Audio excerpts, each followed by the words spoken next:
Hello, and thank you for coming back. I'm sorry this is out of sequence because I've not had a chance to, well, I've not been mentally well to finish off the last four recordings. I'm doing this urgently today as a message to Waltham Forest Council. I don't know if you're arrogant or ignorant or just plain belligerent, but from what I can see, all you want to do is firefight. When someone over the weekend sent me an email from Waltham Forest Council, so someone must have contacted them. No one's told me who's done what, but the email itself is from a nondescript person from a nondescript department, just from Waltham Forest Council, about a request which I personally never made. So that's generated 3 complaints and an FOI request regarding all the documentation for that request. Because I have a feeling my housing officer, Derek McLean, did what he did a month ago and arranged this outside of every conceivable service that was available. And then the people that came round to pick up my sofa put a complaint in saying it was in breach of my tenancy. So without having a contact number, I can't contact these people to actually query it. And I've emailed them. Well, I've emailed Waltham Forest Direct because that's where it came from. So they've got 5 to 10 days to deal with this. They're coming tomorrow. Nothing's going to get done again.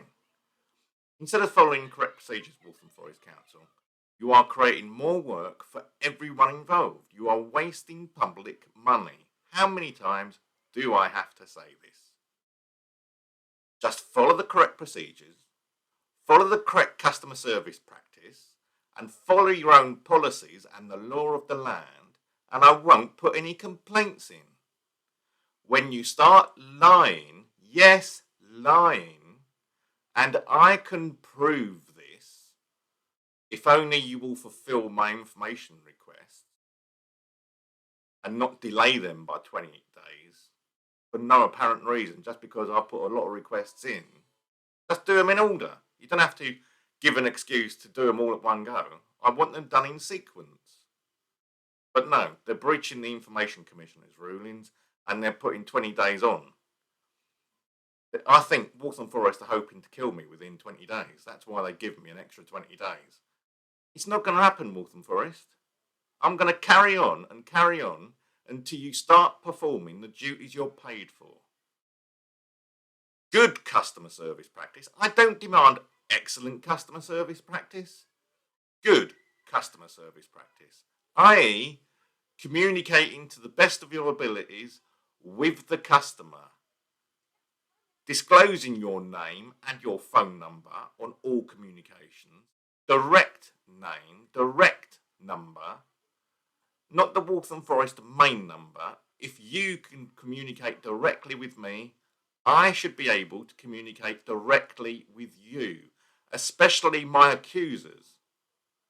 It is not good enough to keep threatening and bullying a mentally disabled individual like me. I will not put up with this. I am not putting up with this. And I demand that someone senior outside of housing apologise for your staff's behaviour towards me. I need compensation, an apology, Waltham Forest Council to accept responsibility for their staff's behaviour towards me, and I want an explanation as to why it's been allowed to happen. I'm not asking the impossible. I'm entitled to an explanation as to how Waltham Forest Housing have been allowed for 2.5 years to treat me like garbage. If you can't explain it, then someone needs to be sacked. Because someone should be able to explain it, because someone's approved this. Somewhere, and this is why Waltham Forest Housing have started on me again recently, because I put an FOI in asking for all the documentation from 3 senior members of housing for the last 30 months. Because 30 months ago, my housing officer stopped talking to me. So 30 months ago, someone signed that off. So I've had to go back all 30 months to see what they've been saying about me behind my back. What they don't seem to realise in housing is I can get all documentation under the Freedom of Information Act. So if they document anything, then it will come out. So what have they done? They've put me under single point of contact, but they've not done any paperwork for it. But I've got a telephone recording of someone in the councillors' chambers who's been advised that I've got a single point of contact. I said, have you got that in writing? And she said, no, it's all verbal. So they think they can get away with giving me a single point of contact by not telling me I've got a single point of contact. It's wrong. Yes, I record all my phone calls. The council's been aware of it for over a year now because I've been putting on my signatures on my emails. Calls may be recorded. What's sauce for the goose, as they said in Star Trek?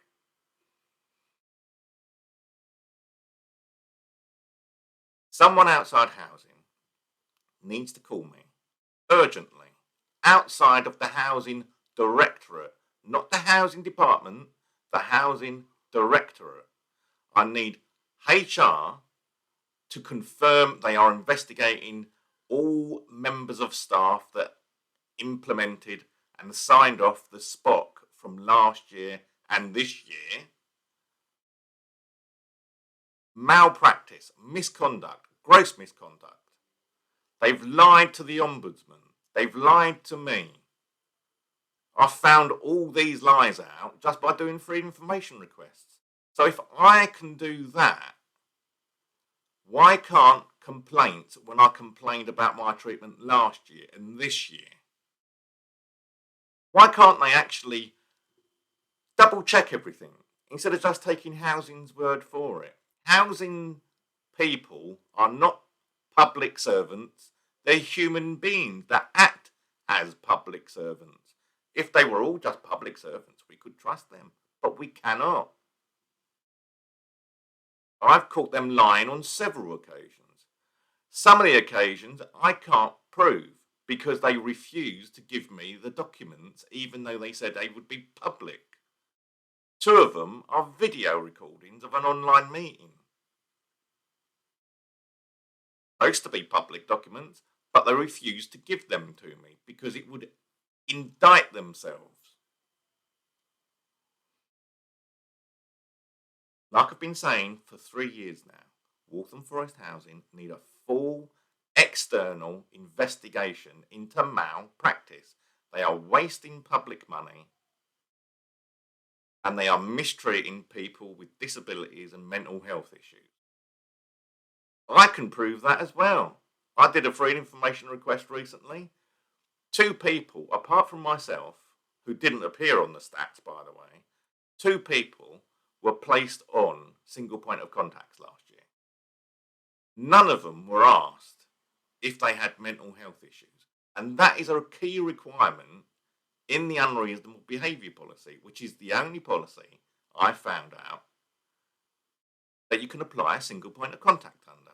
So if they didn't find out if they had mental health issues, they didn't apply the policy correctly.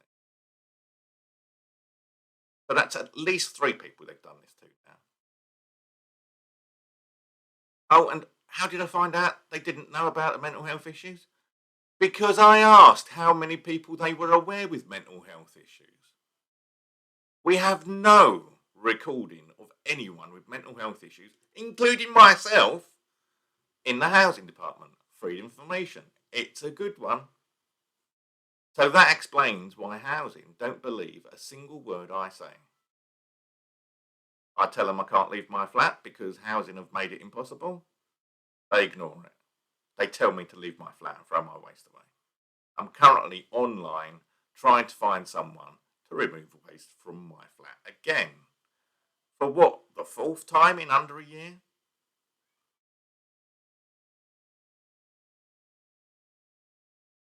I'm not asking for anything that Waltham Forest Council shouldn't already be doing. Good communications, good customer service, and good mental health support. It's their obligation under Section 149 of the 2010 Equality Act. But as I found out from another Freedom of Information request recently, until a block was put on them 2 weeks ago, Waltham Forest have no procedure in place, which I've already told the local government ombudsman. Waltham Forest have no procedure in place to implement any reasonable adjustment.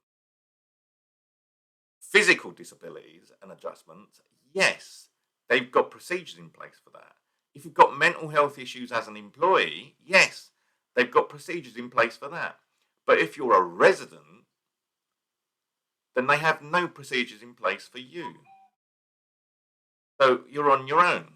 And this has been 11 years waiting now. I'm not going to stop.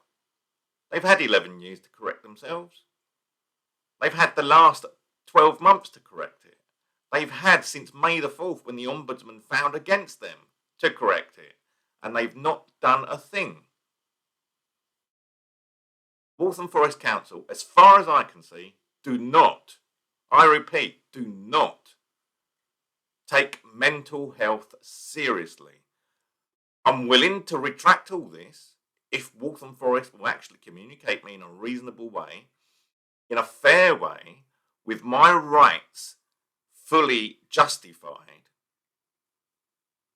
and prove to me, showing me documentation that they have got policies in place and they are auditing those policies and making sure they are being complied with. I've actually spoken to internal audit regarding the unreasonable behaviour policy, and they are looking at maybe putting it on the 2022 review. I'm sorry, that's not good enough. It should be immediately reviewed. People are dying, possibly. This is the unreasonable behaviour policy that's being used as a total block on communications for certain people that housing basically do not like. And they're supposed to be impartial and fair. And at the end of the day, I'm only on the unreasonable behaviour policy constantly because I ask questions that they don't want to answer. Like when they write to me saying they are going to do something, I write back asking for reports of what they've done. I'm entitled to it. If they say they're going to do it, they're supposed to. But I've got telephone recordings of senior housing staff saying they refuse to do certain things that they're obliged to because they don't want to. No, it's not a choice.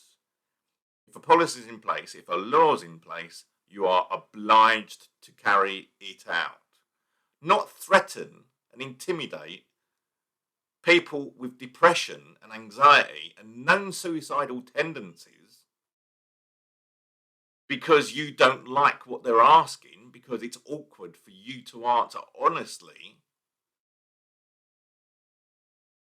My housing officer hasn't spoken to me directly in 30 months. Who's authorised that? I've even had the senior housing officer write to me saying I'm supposed to be communicating with my housing officer. Well, chance would be a fine thing. I'd like to know, and I need an explanation as to who authorised him not to talk to me and why. I wasn't under the unreasonable behaviour policy 2.5 years ago because it only came out in January last year. Oh, and 6 weeks later I was put under it, apparently. Did they rush it through for me, I wonder? At least I don't know if there was an unreasonable behaviour policy before January last year, but the current one was signed off in January last year by Mark Hines, who also said incorrectly, as I stated to him, and he ignored me, that I was being treated under an unreasonable behaviour policy and it was fair. Was it really? Look here, boys and girls. Let's put it this way. If I'm doing something wrong, then someone needs to tell me. Not send me nasty emails and threaten me. Someone needs to talk to me in a reasonable manner. Everyone I know that I've spoken to outside of housing has always said that they don't find me aggressive. They find me very reasonable and easy to talk with. It's only when I get lies that I know are lies. I don't need to do an FOI to prove it, but I do because no one believes me. And even when I have the evidence, no one wants to see it. Housing need to apologise, accept blame for how I've been treated, explain to me why I've been treated like this, and explain what they are going to do to prevent it happening ever again. Easy. I think that was also part of the judgment in May the 4th. I've not had anyone apologise to me properly. It needs to come from a manager, not the cleaner or a junior or the single point of contact. 3 breaches in a week. I don't accept an apology from someone who's breaking the actual findings of the ombudsman. It needs to come from a manager senior to the one that signed off the SPOC. How easy can that be? Unless it goes all the way to the top, and then it needs to come from the Prime Minister or the Health Secretary, someone in government. But it needs to be senior to the person that signed my SPOC off. It actually, in theory, it should come senior to the person highest who allowed the SPOC to take place. So theoretically, it should be senior to the CEO because he was well aware of my SPOC because I emailed him about it. And he did nothing. That's what the whistleblowing policies are in place for. So really, yes, it needs to come from someone outside of Waltham Forest Council. So it needs to come from the local government, housing and communities minister. Because it went all the way to the top. Everyone senior knew I was placed under a SPOC last year. No one did anything. No one checked to see if I was reasonably placed under the SPOC. Someone's just signed off a SPOC and no one's put any counter checks on or anything. First requirement in the SPOC is this should not be applied to someone with mental health issues. One of the last requirements is it should not be applied as a total blanket ban. Both happened in my situation. So there needs to be cross-checks and counter-signatures to a SPOC. It shouldn't be allowed to have one person with that much power. The unreasonable behaviour policy is flawed. It needs amending now. I can help you amend it. I've been through the system. I know where it's going wrong. Simple. If one department wants to send someone onto an unreasonable behaviour policy and apply a SPOC, they need to have the signature of 2 other departments. Like certifying someone to go into hospital, you need 3 doctors. It's not 2, it's 3. So 2 other departments should sign off a SPOC. And one of those should be a senior member of the other department. It shouldn't just be another person on the same level. They should be senior officers signing off the SPOCs. Easy. The same thing should apply to all restrictions on access to the council. Not just under the unreasonable behaviour policy, for any reason. If people don't like tenants, then they should be able to explain why they're doing this. It says it's a fairly clear statement in the unreasonable behaviour policy. You have to communicate with the person and give them warnings and listen to them as to why they're behaving like this. Try and prevent people going down that road. No one listened. No one spoke to me. No one's speaking to me now. So how can it be reasonable to put me under a SPOC now? Even informally, boys and girls. That in itself is gross misconduct. Whoever said I was under a SPOC needs to be sacked on the spot. Gross misconduct and a breach of their public duty. Anyway, before I start repeating myself too many times, I've been going on for 20 minutes now. please, someone in Waltham Forest Council or someone related to this, because I can't talk to anyone. At least no one will talk to me. I've left a message for the Housing Ombudsman again. I need reassurance that HR at Waltham Forest Council are investigating and disciplining several members of staff, senior staff. Sharon Allen KB, start with her. She must have signed this Spock off. If she didn't, she was well aware of it and she should have known better. She should have set an example. I want people in complaints to be investigated for malpractice under section 6.1.1 because they failed to invoke the whistleblower policy when I said they was implementing a Spock, and complaints constantly told me, oh no, you're not under the unreasonable behaviour policy. Really? That needs to be investigated. There's a few, I would say 5 or 6 people at least, including Mark Hines, Julie Oven, or Oven, although she answers the phone Oven, Sharon Allen KB, Derek McLean, Junad Udin, Darren Joseph, who I understand left, but he needs investigation anyway, and Julie someone or other, the last assigned single point of contact. I don't know who the single point of contact is at the moment because they're too afraid to put it down in writing. So it's just verbal at the moment. And this is the other thing. When I spoke to the woman in the councillor's chamber, she accepted a verbal one. I said, did you get it in writing? She said, no, it was only verbal. They only told me over the phone. Shouldn't people see it in writing before they accept a Spock? Not just take people's verbal confirmation. So everyone that allowed the Spock to happen last year should be investigated for a breach of their contract.